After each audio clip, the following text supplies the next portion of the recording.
Escritura. Estenda sua mão para cá e nós vamos orar pela vida do pastor. Senhor Deus, nós pedimos que nesse momento o Senhor fale conosco. Nós queremos encontrar Cristo, ver Cristo. Ó Deus, porque é somente por meio de Cristo que nós somos transformados, é somente por meio de Cristo que nós somos libertos, ó Deus, das nossas misérias, dos nossos pecados. Somente Cristo é o nosso Senhor e Salvador. É por isso que Ele veio a esse mundo e é por isso que nós comemoramos o Natal. Que o Senhor possa usar o pastor Everson nesse momento para que ele possa colocar Cristo diante dos seus olhos, diante dos nossos olhos por meio da Escritura. Que o Teu Espírito use e faça dele, ó Deus, um mensageiro fiel para que a gente seja edificado, confortado, confrontado, exortado e fortalecido. É o que nós pedimos em nome de Jesus. Amém.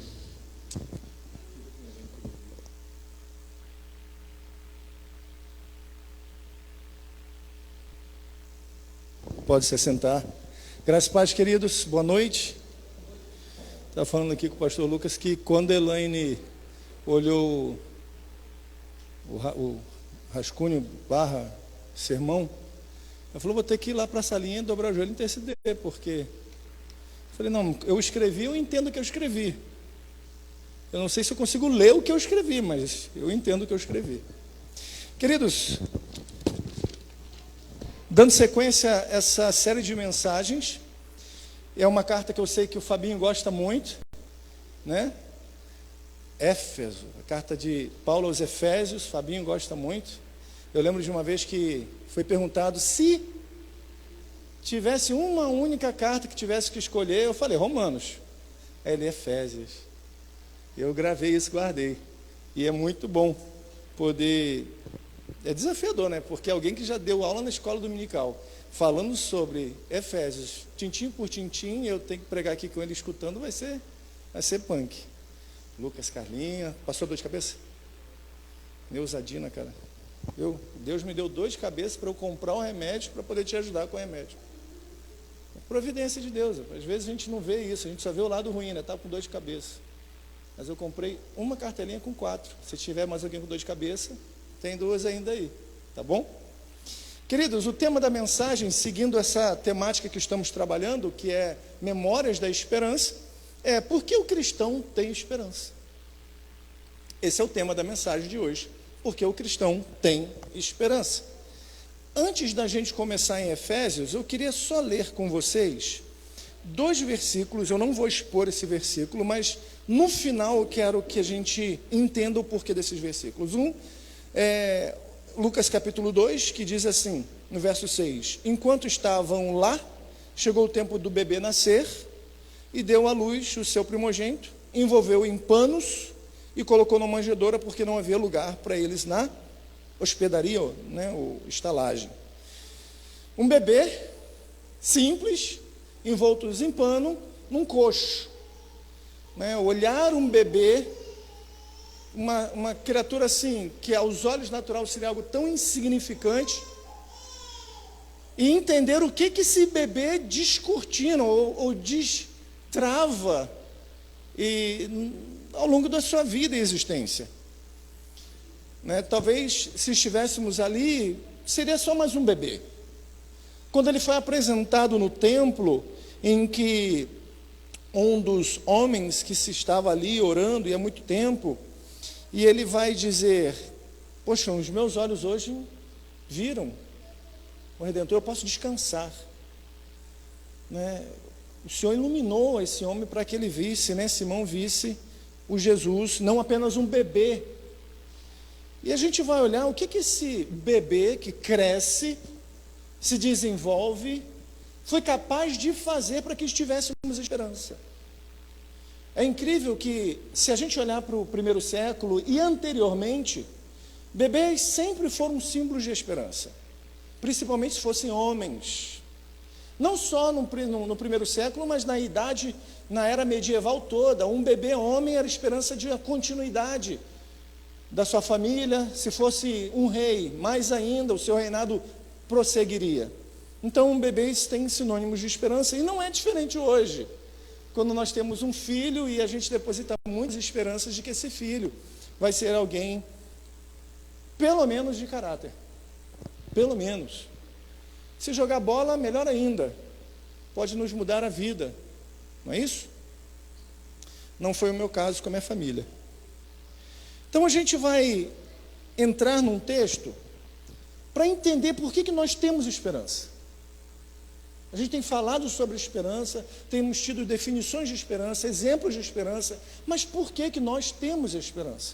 Por que nós, diferentemente daqueles que não alcançaram ainda a luz do Evangelho, por que a nossa esperança é diferente da deles? Então, Efésios capítulo de número 1, verso de número 1 diz assim: Paulo, apóstolo de Cristo Jesus, pela vontade de Deus, aos santos e fiéis em Cristo Jesus, que estão em Éfeso, a vocês, graça e paz da parte de Deus, nosso Pai, e de nosso Senhor Jesus Cristo. Bendito seja o Deus e Pai de nosso Senhor Jesus Cristo, que nos abençoou com todas as sortes, ou com todas as bênçãos espirituais, nas regiões celestes em Cristo, porque Deus nos escolheu nele antes da criação do mundo, para sermos santos e irrepreensíveis em sua presença. Em amor nos predestinou para sermos adotados como filhos, por meio de Jesus Cristo, conforme o bom propósito da sua vontade, para o louvor da sua gloriosa graça, a qual nos deu gratuitamente no amado. Verso 7. Nele temos a redenção por meio do seu sangue, o perdão dos pecados, de acordo com as riquezas da graça de Deus, a qual ele derramou sobre nós com toda a sabedoria e entendimento. Verso 9. E nos revelou o ministério da sua vontade, de acordo com o seu bom propósito que ele estabeleceu em Cristo. Isto é, de fazer convergir em Cristo todas as coisas, celestiais ou terrenas, na dispensação da plenitude dos tempos.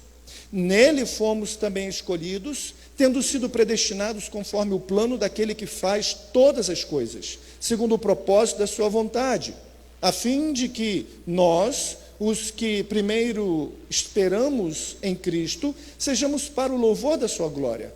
Nele, quando vocês ouviram e creram na palavra da verdade, o evangelho que os salvou, vocês foram selados com o Espírito Santo da promessa, que é a garantia da nossa esperança até a redenção daqueles que pertencem a Deus, para o louvor da sua glória. Amém? Essa é a palavra de Deus. Marina, bota um pouquinho de retorno aqui para mim. É o segundo botãozinho, só um pouquinho devagarzinho. Vai, aumenta aqui. É esse aqui. É o segundo de baixo para cima. O primeiro, número 1, microfone número 1. Então, segundo verdinho, bota só um tiquinho de volume aqui para mim. Oi. Botou? Aí, tá bom. Bom, a gente está diante de uma carta interessante para um povo interessante. Prioritariamente, Paulo não escreveu essa carta para os Efésios. Ele está preso, ele está em Roma, e ele escreve essa carta para várias igrejas ao longo da caminhada. Para vocês terem noção, quando Tíquico leva um dos prisioneiros, que agora está livre e era escravo de Filemão, Onésimo, ele vai conduzir Onésimo até Filemão, de Roma até onde Filemão se encontra, em Colossos, passando por Magnésia, esse é o nome do lugar, Magnésia. Não tem nada a ver com remédio, tá bom? Por Magnésia, por Trales, por Herápolis e por Laodiceia. Essa carta, ela vai sendo falada para esses cristãos ao longo dessas cidades. No entanto, por que ficou a carta aos Efésios? Convencionou-se que ali, por ter permanecido um pouco mais de tempo, também fosse designado a eles. Porque foi uma das igrejas que Paulo menos teve problema. Menos teve dor de cabeça. Se você olhar as cartas que Paulo escreve, Paulo sempre vai escrever em alguma parte com um tom um pouquinho mais áspero, um pouquinho mais rígido. Essa carta não tem, no grego, nenhum tom de aspereza. Existe essa palavra? É sempre num tom cordial, amoroso, carinhoso, de gratidão. Na verdade, essa carta é diferente de todas as outras cartas, porque ela engloba quase que um rito litúrgico. Leva a oração, leva a gratidão. Então, essa carta ela é diferente de todas as outras. Ele não está combatendo nenhum ponto específico, nenhuma heresia específica. Então, de certa forma, isso aqui serve para toda a igreja universal. E quando eu digo isso, não estou dizendo que tem algum relacionamento com o Bispo Macedo, mas com a igreja que se encontra em todo o mundo. É uma carta que foi escrita para fortalecer, encorajar os cristãos naquilo que é o tema central dela, que é a reconciliação cósmica com Cristo. Termo difícil, né? Reconciliação cósmica. E a gente vai ver e entender ao longo o que isso afeta a nossa vida aqui, no Jardim Caiçara, em Cabo Frio. Bom, primeiro a gente tem essa carta, ou primeiro essa parte que a gente leu do capítulo 1 até o capítulo, do versículo 1 até o versículo 14, dividida em blocos, e o primeiro ele vai apresentar-se como ele se apresenta. Paulo, apóstolo de Cristo Jesus, pela vontade de Deus, aos santos e fiéis em Cristo Jesus que estão em Éfeso. Esse em Éfeso não estão nos manuscritos mais antigos. A vocês, graça e paz da parte de Deus, nosso Pai, e do nosso Senhor Jesus Cristo. Beleza, padrão das cartas de Paulo em sua apresentação. Aí há, nesse versículo, um resumo daquilo que ele vai definir, que ele vai trabalhar por menor até o versículo 14. Bendito seja o Deus, Pai de nosso Senhor Jesus Cristo, que nos abençoou com todas as bênçãos espirituais nas regiões celestes em Cristo. Só aqui dava para a gente fechar um sermão, de pelo menos um mês, só nesse versículo. Mas como a gente não vai gastar esse tempo todo, a gente vai sintetizar. Bom, primeiro Paulo diz que o Senhor é bendito. Algumas versões, como em inglês, né, blessed is. Abençoado é o Senhor. E no nosso contexto brasileiro é meio complicado. Como é que eu posso abençoar aquele que é o abençoador? Como é que a gente abençoa Deus? Como é que é possível abençoar aquele que tem tudo? Mas esse é o termo que Paulo usa. Bendito, abençoado, né? Eulogetos, digno de receber bênçãos do homem. É o único Deus existente, não criado, não inventado, não é um ídolo, e ele é o único digno de receber dos homens tudo. Por isso ele diz que o Senhor é bendito, é abençoado, é digno de receber bênçãos do homem. Deus Pai de nosso Senhor Jesus Cristo, que nos abençoou. E aí usa o termo nos abençoou. Tem alguém, tem um objeto que recebe essa bênção. Nós fomos abençoados por Deus. Esse que é digno de receber todas as coisas, dignifica o homem para receber todas as coisas. Olha que interessante. Quando ele usa o termo nos abençoou, ele está falando de um povo específico. Ele não está falando de budistas, ele não está falando de taoístas, ele não está falando de religiões da nova era, ele está falando de nós cristãos. Ele está se dirigindo a um povo específico. Bendito seja o Deus Pai de nosso Senhor Jesus Cristo, que os cristãos foram abençoados com todas as bênçãos espirituais nas religiões celestes ou celestiais. É a única carta de Paulo que menciona 5 vezes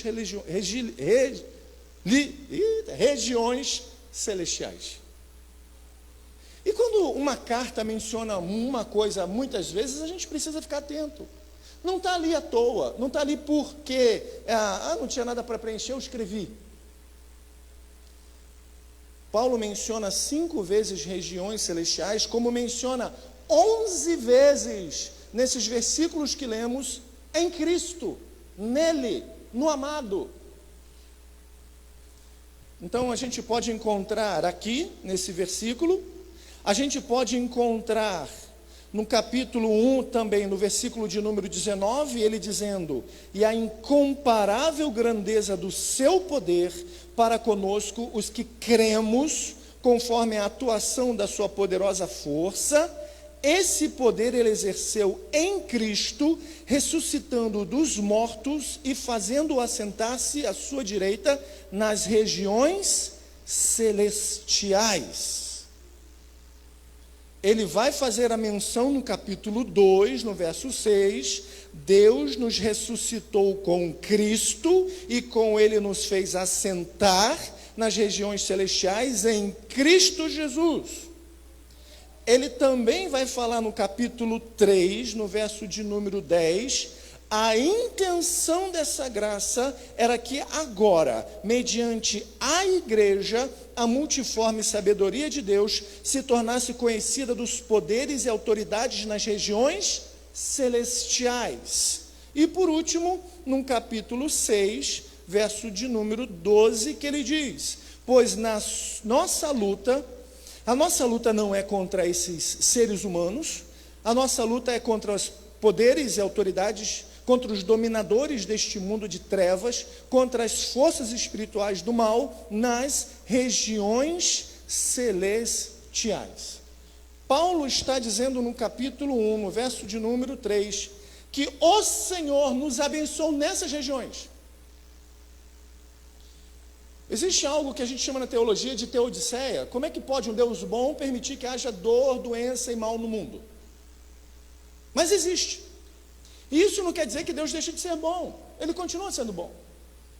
Quando Deus trabalha com essa conotação de que temos todas as bênçãos de Deus, a gente tem a tendência de achar que essas bênçãos têm a ver também com essa terra. Nessa terra não vou ter doença, nessa terra não vou ter dor, nessa terra não vou ter luta, nessa terra não vou ter nada. Mas o que o Paulo está dizendo é que essas bênçãos que nos alcançam primariamente nas regiões celestes.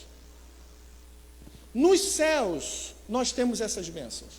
Nos céus, as potestades, os principados, quer anjos, quer demônios, compreendem que em Cristo nós somos abençoados.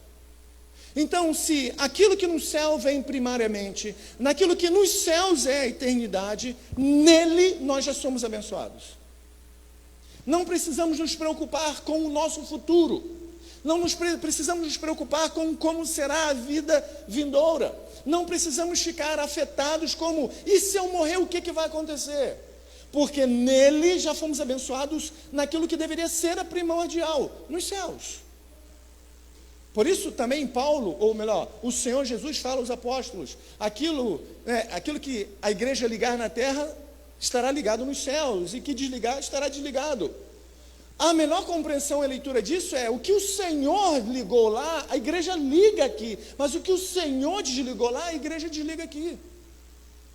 Porque é a autoridade que provém dos céus.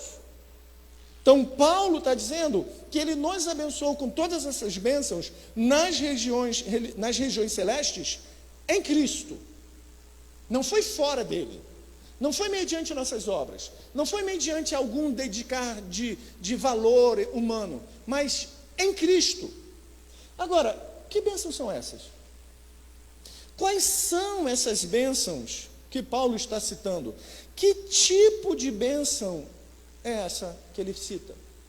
E vale lembrar que um dos conceitos que a palavra abençoar tem para o conceito judeu é brachar, como a gente chama, é dar ao homem essa autoridade para exercer o que Deus deu. E aí, que bênçãos são essas? E a gente vai ver, verso de número 4, eleição, verso de número 5, adoção, verso de número 7, redenção, verso de número 9, capacidade de compreensão, verso de número 9, dom do Espírito, ou seja, a esperança da glória. Verso 14. ele vai mostrar quais são essas bênçãos. Que bênção é essa que é garantida ao cristão por causa dos méritos de Cristo, pela obra de Cristo? Que bênçãos são essas? Como que isso afeta? Bom, as bênçãos da época por vir, onde o reino de Deus, conferidas a Cristo, que reina à direita de Deus e que estão garantidas para nós, o seu povo, por intermédio de Cristo, e que começamos a participar agora. É interessante que é algo para o futuro, é algo que a gente vai exercer na eternidade, mas que hoje já exercemos, hoje já desfrutamos, hoje já temos. Seria algo mais ou menos assim: olha, nós daqui a um ano nos formaremos, nos graduaremos, a gente ainda vai estudar, mas como se chegasse a pessoa e disse: aqui já está o seu diploma, o seu certificado de conclusão. Mas eu nem estudei ainda. Não, mas já foi conquistado, você já tem aqui. No presente você já tem o seu certificado. Você já tem a formação dele. Alguém já fez isso por você. Alguém já se doou. Alguém já se entregou. Então, no presente você já tem isso. Daquilo que lá daqui a um ano você vai poder, de fato, de verdade, exercer. O que Cristo fez na cruz já temos hoje, mas o que vamos exercer de fato de verdade vai ser na eternidade. Então ele vem dissecando esse texto e mostrando, primeiro, porque Deus nos escolheu. Olha que interessante, Deus nos escolheu em Cristo, Deus nos escolheu nele, antes da criação do mundo. O mundo ainda não tinha sido criado, não havia nenhum ser, e o Senhor te chamou pelo nome. Você ainda não tinha tido dor de barriga, não tinha tido TPM, não tinha tido calvície, você não tinha tido nada. Você não tinha feito nada de bom, você não tinha feito nada que pudesse ser atribuído como: caramba, ele merece, ele ajudou uma senhora a atravessar a rua, ele fez isso por alguém. Não havia sido feito nada, e ele, em Cristo, te escolheu. Berkhof, ele vai dizer o seguinte: Deus toma a iniciativa. A doutrina da eleição é sobre um Deus que soberanamente, sem levar em conta nenhum mérito previsto nos homens, escolhe um certo número deles para receber a graça especial e a salvação eterna. Parte de Deus decidir te chamar. Parte de Deus decidir te escolher. E isso é muito confortante, porque a gente olha e diz: meu Deus, obrigado, porque eu sei quem eu sou. Eu sei que em mim não há méritos para isso. Eu sei que no momento de raiva, quem eu sou. E mesmo assim, em Cristo, o Senhor nos escolheu. A palavra aqui é exelexator. Mas ele escolheu para quê? Porque às vezes a gente fica, né? Não, o Senhor me escolheu. Eu sou um eleito. Tá, para quê? Para que eu fui eleito? Para que ele me escolheu? E o texto vai escancarar. Para sermos santos e irrepreensíveis em sua presença. E aí eu cito o salmista quando ele diz: Senhor, para onde eu irei? Se eu subir ao mais alto monte, ou descer ao mais profundo abismo, para onde eu irei e me esconderei da tua face, da tua presença? Porque a palavra face ali é pinei, dos seus rostos, da sua presença. Então é na sua presença, é na presença do Senhor que Ele nos escolheu para nós sermos santos e irrepreensíveis. Aí você para e pensa: como? Como ser santo e irrepreensível na presença do Senhor? Se a Bíblia diz que Ele é santo, E quando a Bíblia dá uma ênfase maior, ele é santo, santo, santo, é uma santidade que a gente não alcança. É uma santidade que é impossível. O mal diante da santidade se curva. O pecado não coabita no mesmo espaço que a santidade de Deus. E como que nós podemos nele, ou diante dele, diante dessa presença, sermos santos e irrepreensíveis? Quem é santo e irrepreensível? O que tem a ver isso? Tem a ver com atitude? Tem a ver com ação? Tem a ver com atos? Não. Isso tem a ver com a nossa identidade. Tem a ver com um novo nascer, esse agir da parte de Deus na nossa vida. E aí passamos a agir como Deus. Passamos a fazer coisas como Deus. As nossas ações são como de Deus. Por exemplo, perdoar é um ato natural do ser humano?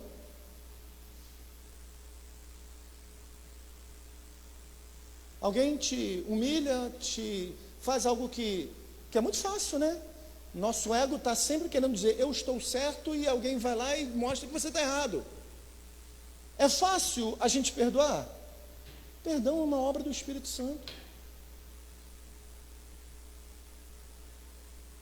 Isso é uma obra que Ele nos faz, na presença dEle, andarmos santos e irrepreensíveis. Paulo está chamando e mostrando, no versículo 4, que Ele nos escolheu para algo. Para pensar comigo. Quem gosta de Abraão aqui? As histórias de Abraão. Abraão estava naquele meio e disse, pronto, eu sei quem serei. Serei o homem que Deus vai levantar. Serei o homem que Deus fará de mim, um homem chamado o pai da fé. Serei um homem que terei um filho na minha velhice. Foi isso. Ele estava lá no meio da idolatria dele, ele estava lá no meio do gosto dele, e o Senhor o chamou.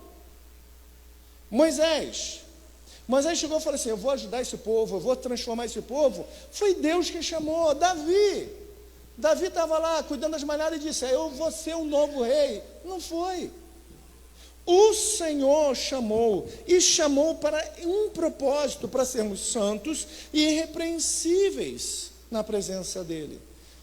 É uma obra dEle, é uma ação dEle, que internamente nos leva a viver.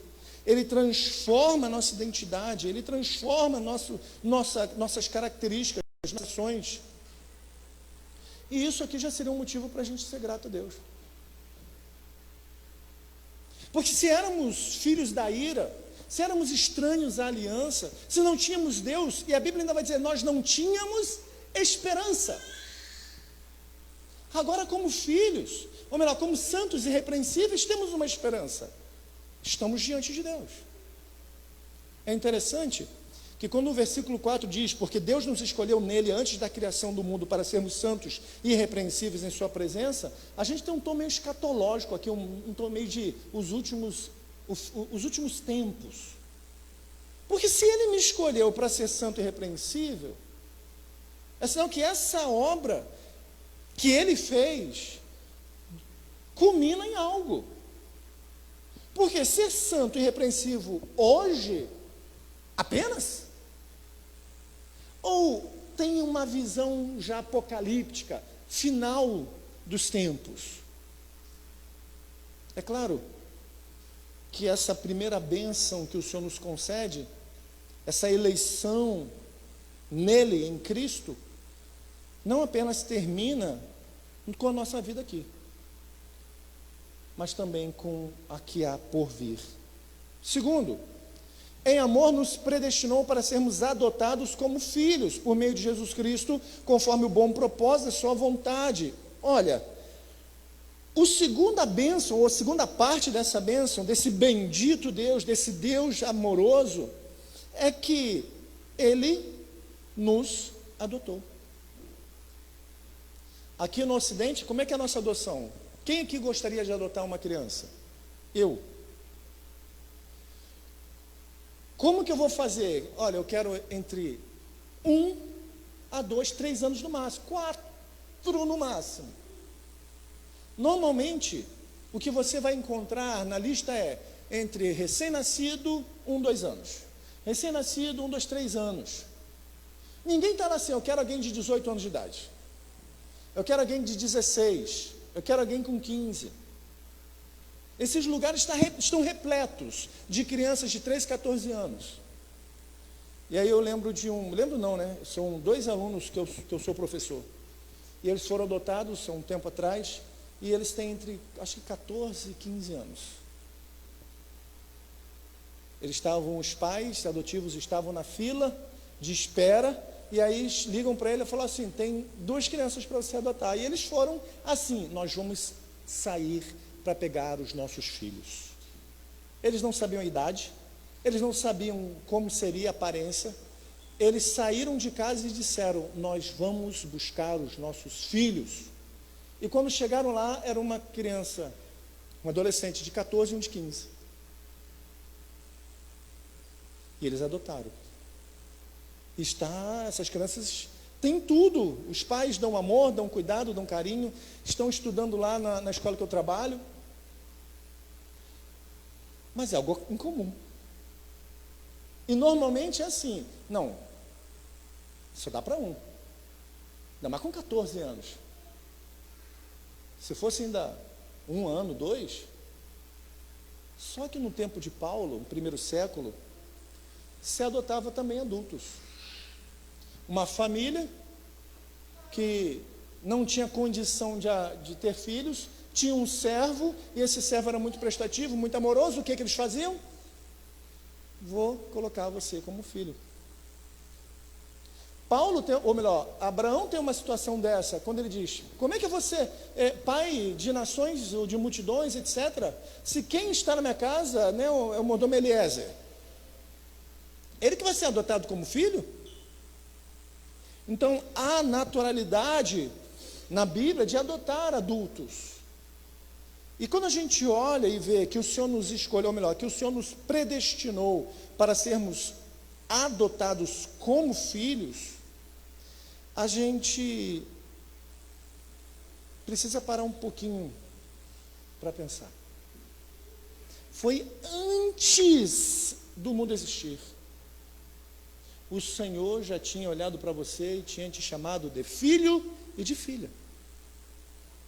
Antes de você ser criado, o Senhor olhou para você e disse, você vai ser o meu filho, você vai ser a minha filha. Com todos os problemas que você e eu carregamos, com todas as idiosincrasias que temos, o Senhor olhou para as nossas vidas antes de sermos criados e disse, você vai ser meu filho com 40 anos, você vai ser meu filho com 20, você vai ser meu filho com 57, você vai ser meu filho com 76, você vai ser meu filho com 2. Ele não olhou para a gente e disse, eu vou escolher os melhorzinhos, os que tiverem recém-nascidos. Ele nos escolheu independente da nossa idade, porque nós nem tínhamos, para nos chamar de filhos. E às vezes a gente tem uma dificuldade de chamar Deus de Pai, porque sempre vamos associar com o nosso pai terreno. Meu pai foi ausente, meu pai foi difícil, como é que eu vou ter condição de chamar Deus de Pai?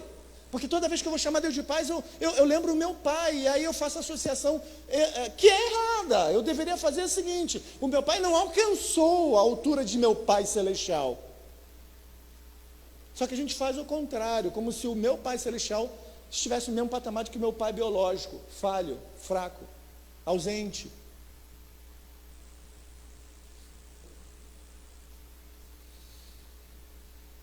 Ele nos predestinou para sermos adotados como filhos, por meio de Jesus Cristo.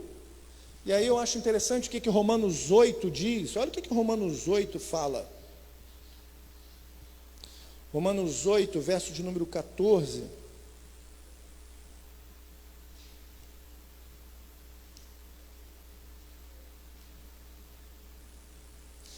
Romanos 8, verso 14 diz assim: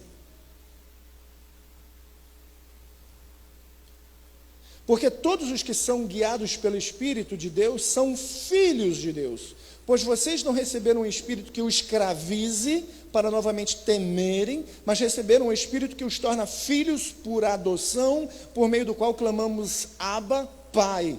O próprio Espírito testifica ao nosso espírito que somos filhos de Deus. E se somos filhos, então somos herdeiros, herdeiros de Deus e co-herdeiros com Cristo, se de fato participamos dos seus sofrimentos, para que também participemos da sua glória. Às vezes há dúvida em nosso coração se somos filhos, mas se somos filhos e somos pela obra de Cristo, não devemos ter dúvidas, não devemos ter questionamentos, mas devemos chamar o nosso Pai de Abba, de paizinho, de relacionamento de intimidade, de confiança, de que Ele nos conduzirá até a sua glória.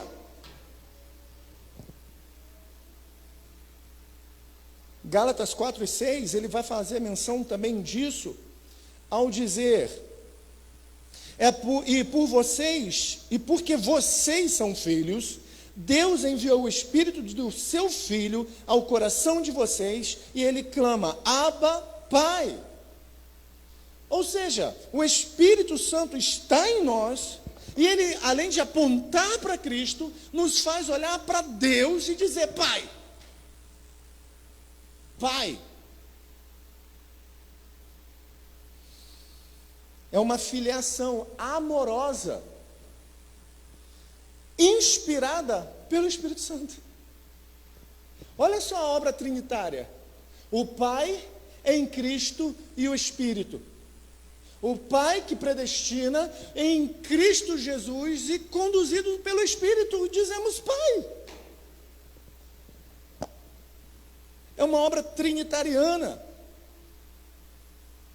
E o interessante é que ele nos predestina para sermos adotados como filhos por meio de Jesus Cristo, conforme o bom propósito da sua vontade.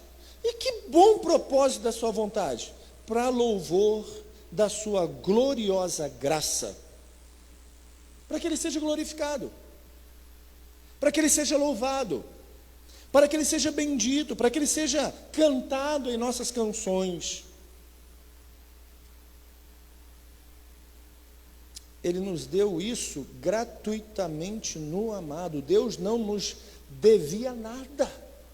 Ele fez algo que nós não merecíamos. Ele nos deu, ele nos escolheu e ele nos predestinou como filhos. Ah, mas Everson, adotado não é a mesma coisa que original, pelo amor de Deus.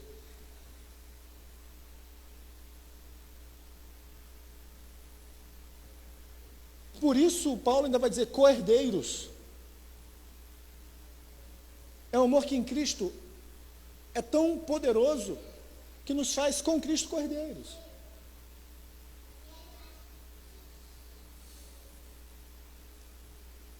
Seis, para louvor da sua gloriosa graça, nos deu gratuitamente no amado. Nele, em Cristo, temos o terceiro ponto, a redenção por meio do seu sangue, o perdão dos pecados, de acordo com as riquezas da graça de Deus. E a gente tem aqui algo interessantíssimo. Redenção é um papo bíblico, né? Um papo de Deus. Redenção.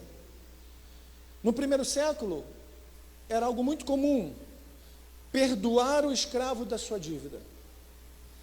Escravos, resultado de derrota numa guerra, escravos porque tinham falido financeiramente, escravos que deviam algo, o Senhor nos mostra que ele fez a mesma coisa. Se no antigamente alguém tinha feito algo, pediu dinheiro emprestado a um primo rico, não conseguiu pagar, faliu, o primo rico podia falar, agora você é meu escravo, agora você vai trabalhar para mim, e eu sou seu senhor.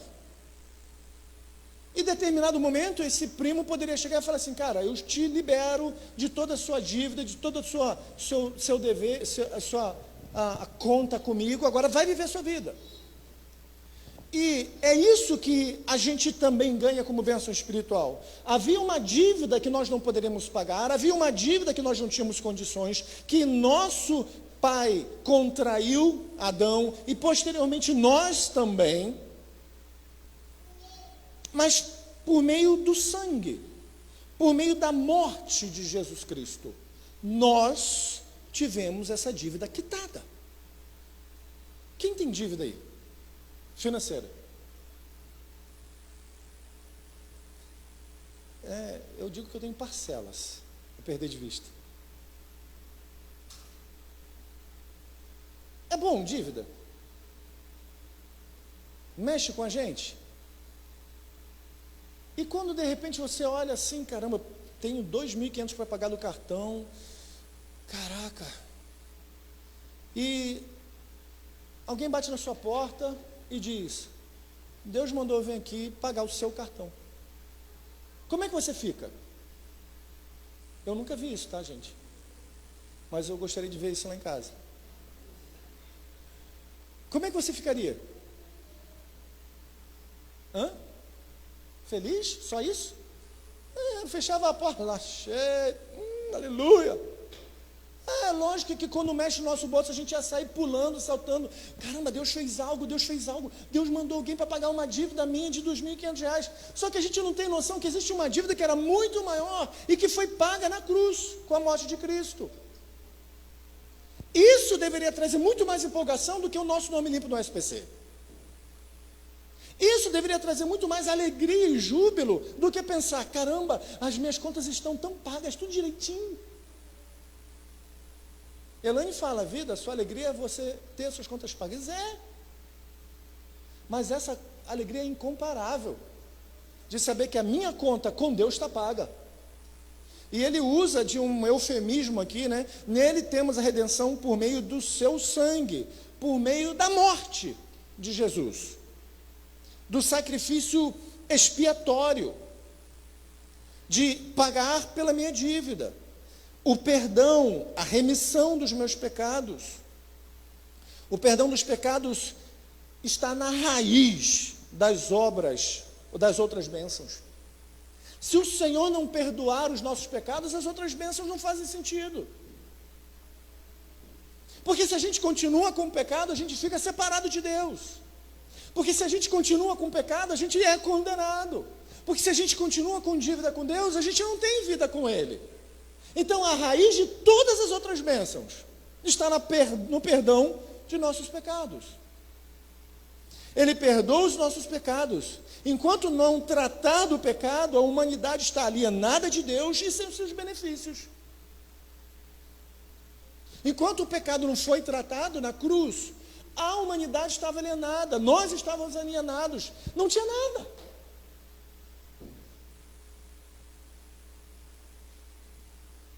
Marina ficou uns 5 dias, né? Terça, quarta, quinta, sexta, sábado, na casa da minha sogra. E a gente foi lá direto. Foi tão bom estar falando com a Elaine ontem. Caramba, Marina está me abraçando de novo, tá paizinho, a gente fica aqui, aquela coisinha, né? A Elaine, é bom de vez em quando dar uma afastada e tal. E às vezes, só às vezes, no nosso relacionamento com Deus, uma pitada, um tropeço, um pecado, nos mostra o quanto a graça de Deus é maravilhosa. Porque num pecado, num tropeçar, o que a gente faz é querer se afastar, se esconder, e Deus diz, vem. E a gente diz, caramba, que amor é esse? Por quê?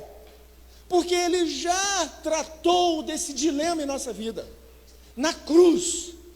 Mas eu tenho essa fraqueza, eu tenho essa dificuldade, hoje eu caí nisso, ontem naquilo outro, e a gente se afunda no nosso pecado, que a gente cria laços tão íntimos que, como se ele fosse uma âncora a nos agarrar, e o Senhor falou, eu já rompi com essa âncora, eu já destruí essa corrente, então anda para frente, levanta, caminha, se alegra, porque nele a gente já foi pago por meio do sacrifício de Cristo e esquecido, perdoado os nossos pecados. E ele vai mais uma vez apontar para Deus, de acordo com as riquezas da graça de Deus. Hermann Bavinck, ele foi um um grande teólogo, e na sua teologia sistemática ele vai dizer o seguinte: observamos que Deus concede todos esses benefícios por meio de sua palavra e de seu Espírito.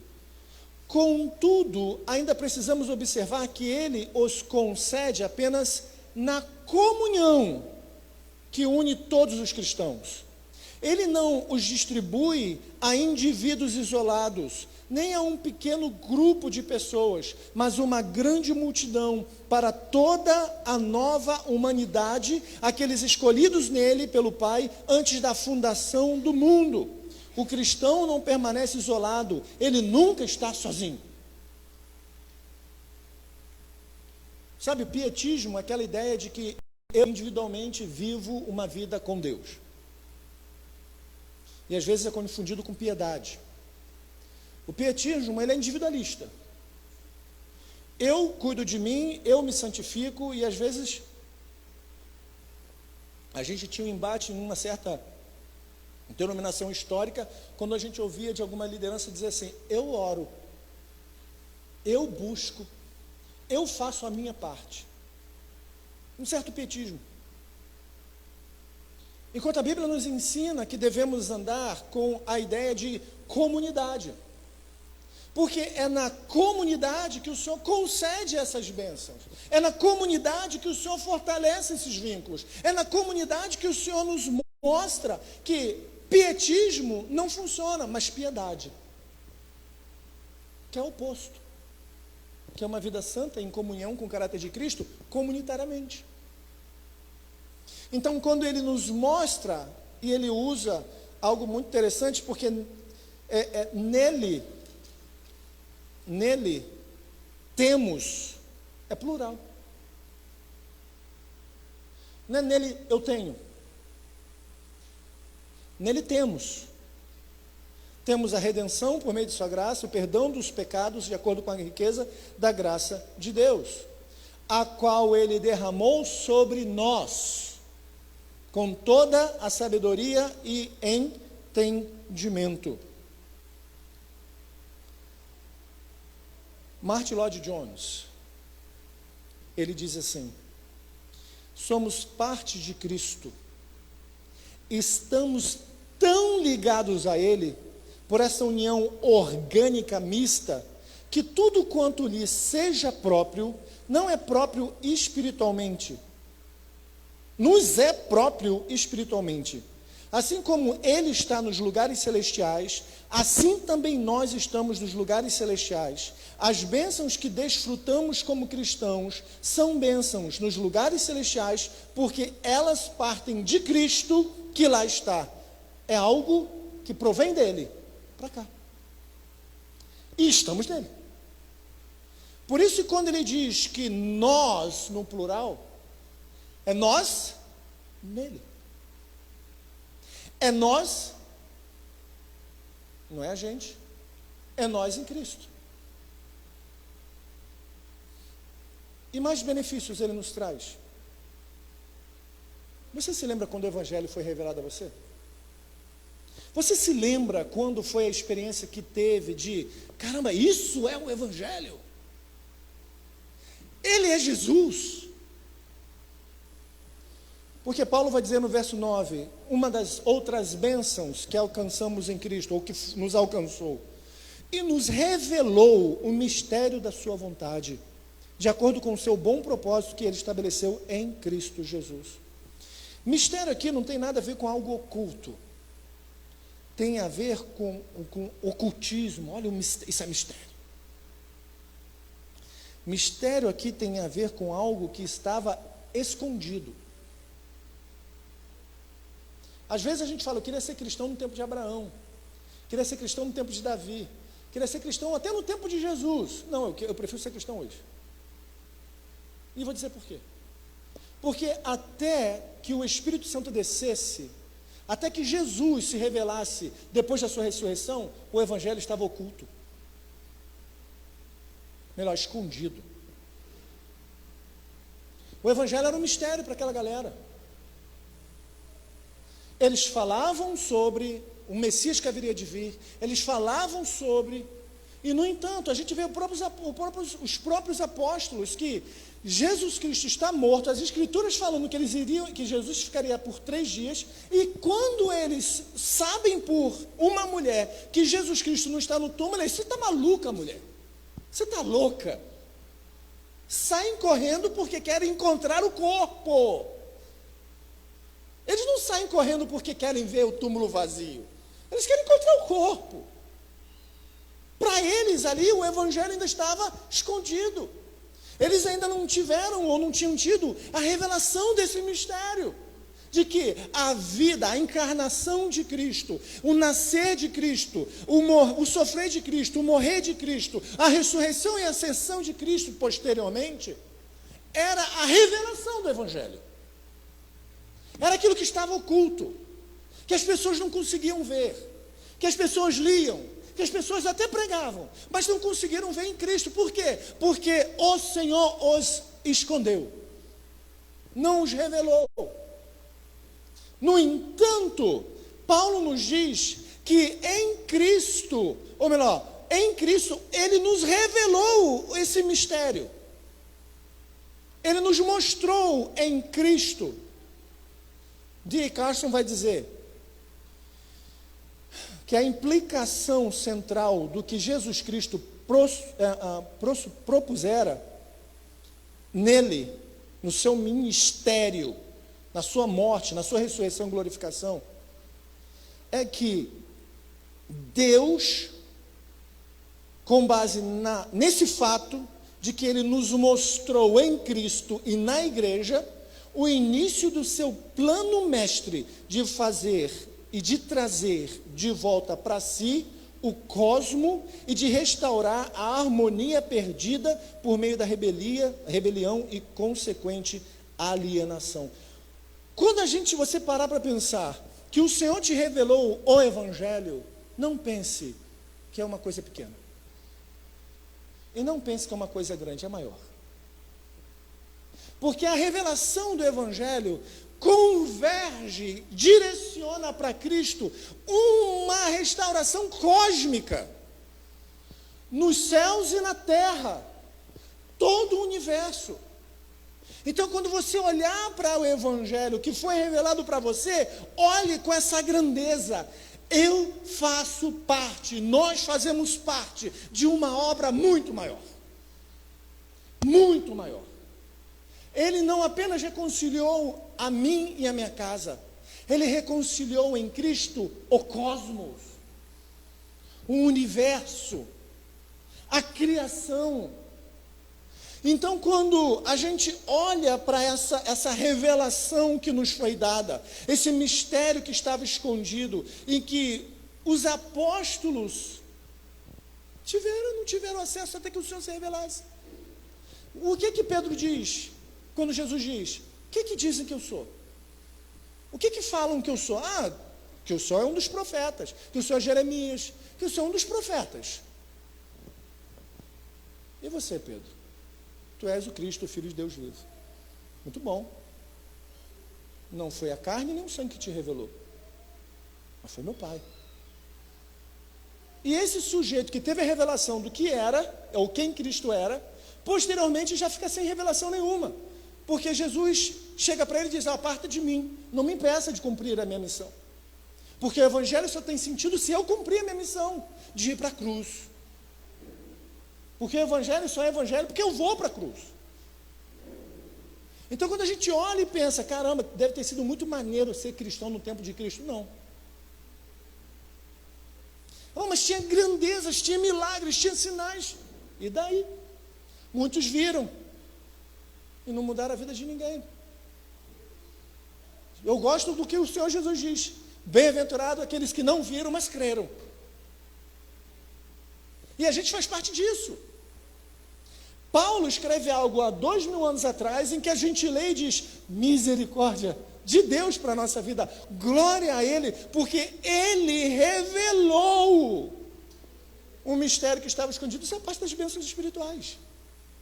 Na eternidade, Ele escolheu e disse: eu vou escolher isso aqui, eu vou chamar isso aqui, eu vou chamar de filho e vou revelar o que eu vou fazer.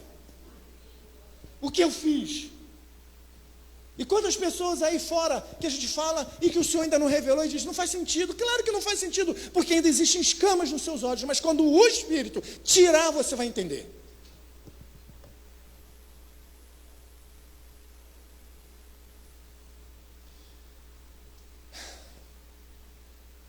Deus se tornou conhecido tanto na compreensão quanto na experiência. A gente, às vezes, tem a experiência com Deus, mas não compreende. Às vezes a gente compreende Deus, mas não tem experiência. Tim Keller, ele vai dizer o seguinte, pregava para uma igreja, plantou igreja em Nova York, centro do capitalismo mundial. Ele disse, aqui é muito complicado, a gente tem que trabalhar de uma forma que a teologia que chega aqui desça o coração. E aí, como que faz isso? Confiando em Deus, de que Ele vai trazer daqui para cá. Que é uma obra do Espírito Santo. Uma pessoa me perguntou, Everson, eu estou nessa dilema aí. Aqui faz sentido, mas não desceu para cá, meu filho. Isso é uma obra que eu não posso fazer. É uma obra do Espírito Santo. Por isso a gente confia. Por isso a gente se entrega. Então, quando a gente para e pensa que Deus se tornou conhecido, tanto na compreensão quanto na experiência, esse mistério que sempre esteve no centro da sua vontade.